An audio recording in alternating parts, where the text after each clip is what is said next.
Police प्रोटेक्शनचं नाही मला lady police आता होते ना तर मी रॅली थांबवले 10 मिनिटांसाठी. टायमिंग नोट डाऊन करा. 10 मिनिटांपासून मी इथेच उभी आहे.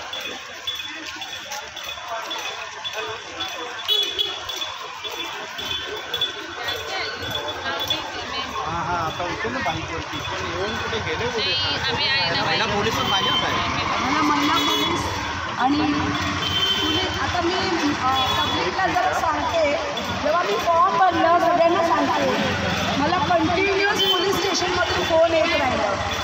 कंटिन्युअस 3 ते 10 वाजेपर्यंत मला फोन येत राहिलं की तुम्ही कुठून रॅली काढणार मॅडम, कुठून रॅली काढणार, काय करणार आहे, असं कंटिन्युअस फोन येत राहिला. आता एकही पोलीस माझ्या रॅलीमध्ये नाही आहे.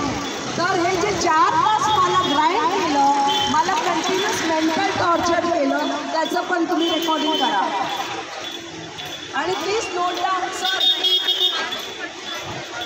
हे जे तुम्ही महिलाला म्हणजे तुम्ही महिला इलेक्शनमध्ये उभी आहे म्हणून करतात का महिलाला जाऊ दे असंच उभी आहे म्हणून करतात. I want protection here. जोपर्यंत नाही मिळत आहे मी इथून हलणार नाही. नमस्कार, मी गरले बोलतो आहे. इलेक्शन डिपार्टमेंट कळतंय का तुम्हाला? हे पोलीस स्टेशन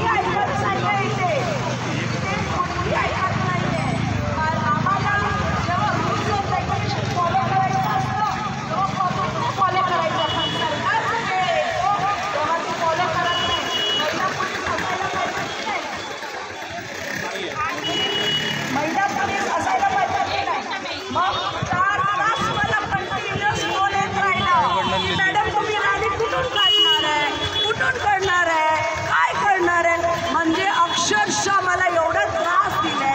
आता एकही पोलीस नाही आहे. मग हे सगळं विचारपूस का करतायत? समजता भाऊ? आपको समज में आया? मैं मराठी में बात करते.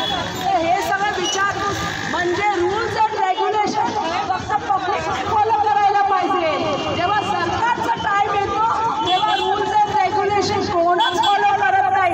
हे एक्झाम्पल मी तुम्हाला आता दाखवते. म्हणजे तुमची बारी आएगी तो कुछ भी कर सकते हैं, हमारी बारी आएगी तो हमें बार बराबर है की नाही. काही खिडकीचं बटन दाबा, यावेळी खिडकीचं बटन दाबा.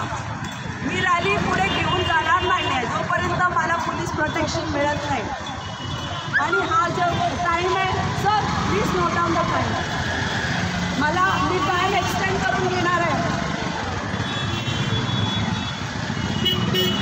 असंच लढणार आहे मी तुमच्यासाठी. तुमच्या प्रश्नावर मी असंच लढणार आहे. जेव्हा पोलीस प्रोटेक्शन असायला पाहिजे, अजून पोलीस प्रोटेक्शन आलेली नाही.